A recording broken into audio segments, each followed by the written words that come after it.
Hey, what's up? What's going on? Welcome to English with Dane, a podcast designed to improve your English. As always, I'm your host, Dane, and you can find me on Instagram at English with Dane. On today's episode, we're going to talk about some strange news. I got some good ones today. We've got shark attacks, noise pollution, and killer bees. So let's start the show. You are listening to the 7th episode of Season 2 of English with Dane. Hit it.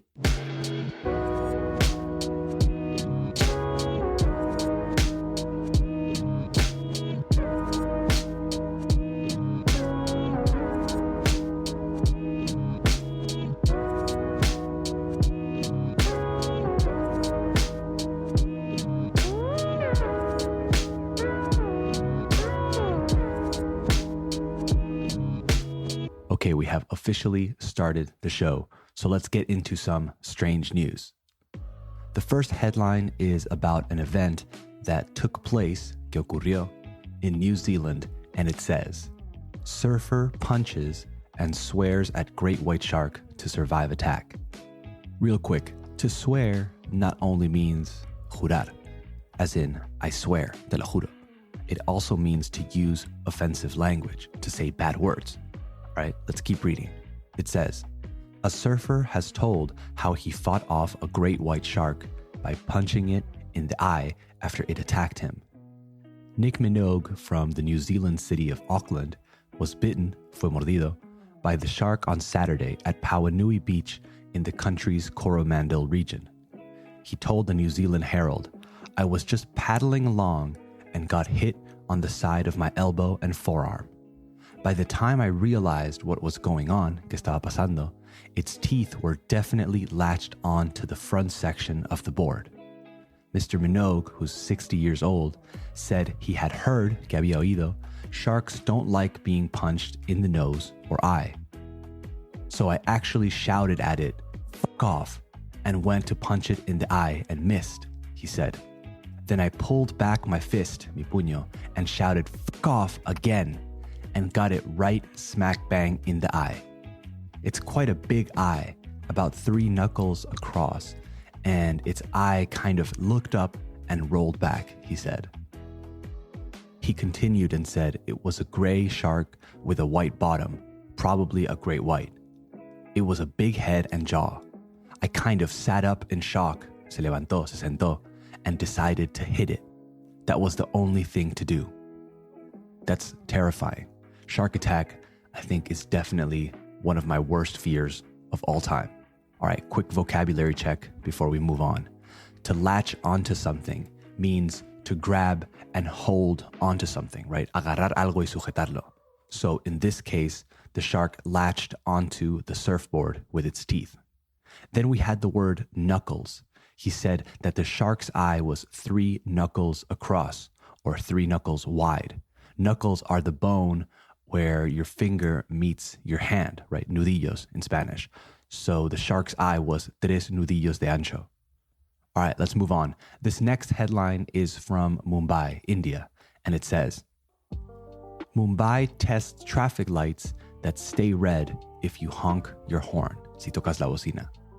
Police in India have come up with, han dado con o han inventado, an ingenious plan to cut noise pollution by making vehicles wait longer for traffic lights to go green if they honk their horns too loudly.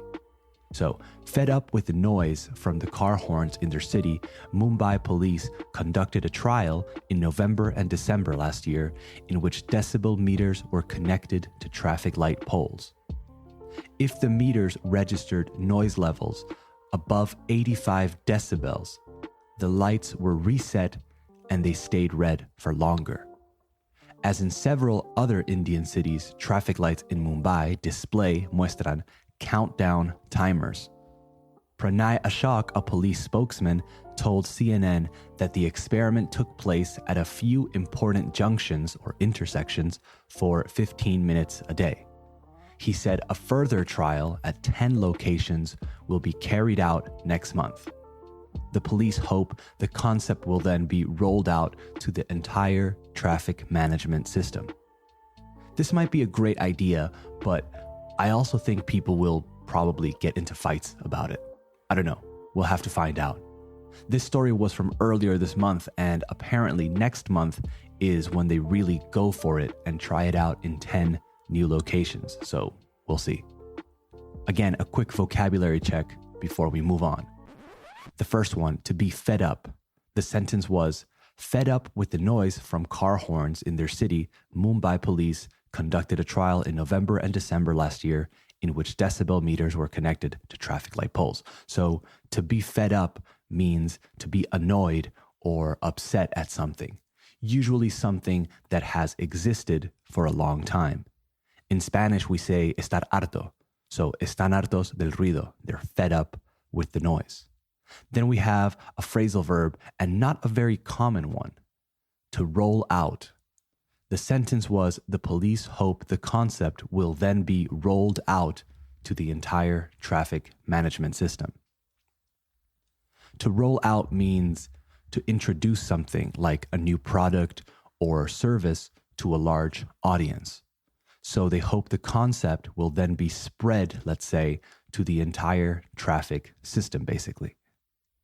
Okay, I have one more. This one took place in California, and the headline reads, California street shut down after 40,000 bees swarm from hotel.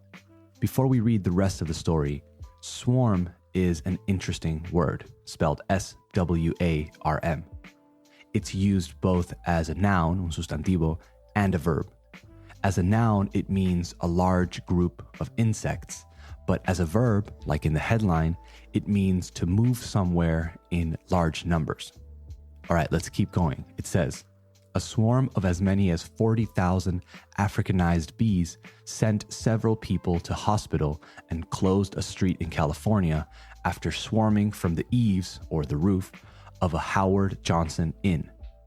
Police and firefighters were called to the scene after a report about a bee sting, una picadura, on the boulevard in Pasadena on Wednesday evening. 2 firefighters, 2 police officers, and 1 civilian ended up at hospital after being stung. Something set them off. Some activity, noise, vibration. It's hard to tell what. Dave Williams of the Los Angeles County Beekeepers Association told local television station KTLA. We have firefighters who have been working here for many, many years, and they said this is by far, de lejos, the most bees they've seen at one location. Africanized bees are descended from a crossbreed, un cruce, between African and European bees that was introduced in South America in the 1950s, but which escaped and proliferated or spread, breeding with local species.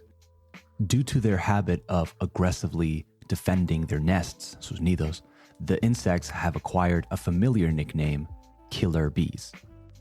In Pasadena, police and firefighters first tried to calm the bees with smoke, then used fire extinguishing foam to kill the bees after they failed to calm down.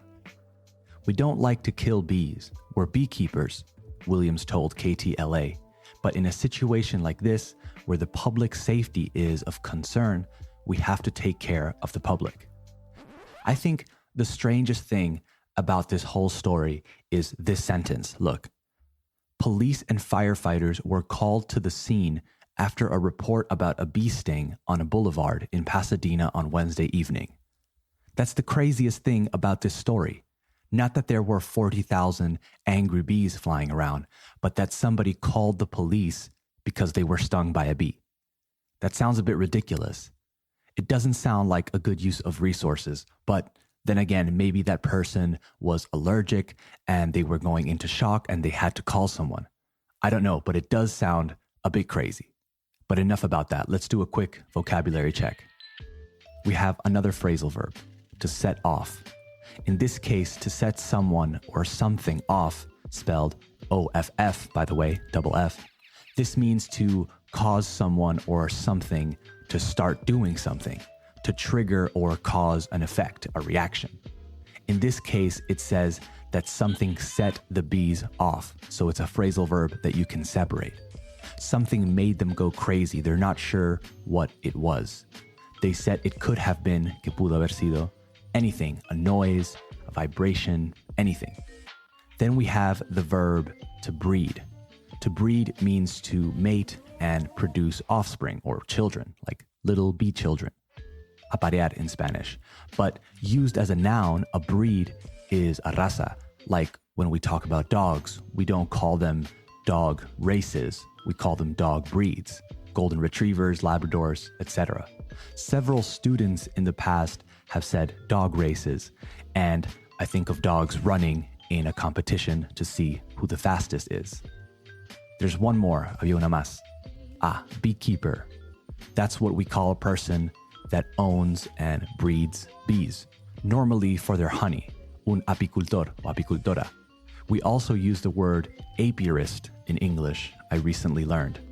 Beekeeper is a more casual way to say it though. It literally translates to guardabejas, as in mi amigo es un guardabejas. All right, and on that note, that's it for today. Remember, if you want to follow along and read every word of this episode, let me know on Instagram at English with Dane or at englishwithdane@gmail.com, and I'll send you a free transcript of the show. Don't forget to subscribe to the show on Spotify, Apple Podcasts, or wherever you listen to the show, and leave a 5-star review. It's the best way to help English with Dane grow. All right, I'll talk to you soon. See ya.